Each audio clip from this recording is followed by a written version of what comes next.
Hello বন্ধুরা, তো দেখো আজকে আমি তোমাদের জন্য নতুন রেসিপি নিয়ে আসলাম ধোকা। তো এটা প্যাকেটিং সম্পূর্ণ ছিল, রেডিমেড এনেছে। তো মশলা যেখানে গুঁড়োগুলো ছিল এখানে সব মশলা নুন দেওয়া আছে। তো আমি একটু হাতে তেল লাগিয়ে রিফাইন অয়েল লাগিয়ে সাথে সাথে ভালো মতন করে মেখে কিছু সময়ের জন্য ঢাকনা দিয়ে রেখে দিলাম। ঢাকনা ওঠানোর পর আবার এটাকে ভালো মতন মেখে এখানে বরফি কাটিং করা ছিল, তো আমি করিনি, আমি লাড্ডুর মতনই বানিয়ে নিলাম, একটু জলদি ছিল তার জন্য। তো আমার হয়ে গেল লাড্ডুগুলো।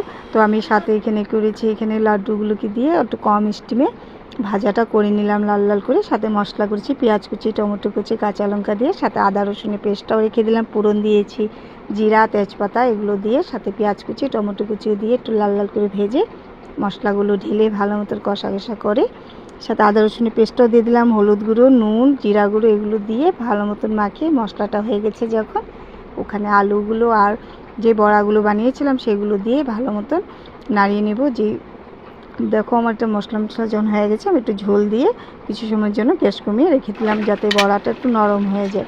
তো ঢাকনা ওঠানোর পর দেখো আমার রেসিপিটা রেডি হয়ে গেলো। ওখানে গরম মশলা দিয়ে নামিয়ে নিলাম। তো দেখতে আমার রেসিপিটা তোমাদের কেমন লেগেছে, ভালো লাগলে একটা কমেন্ট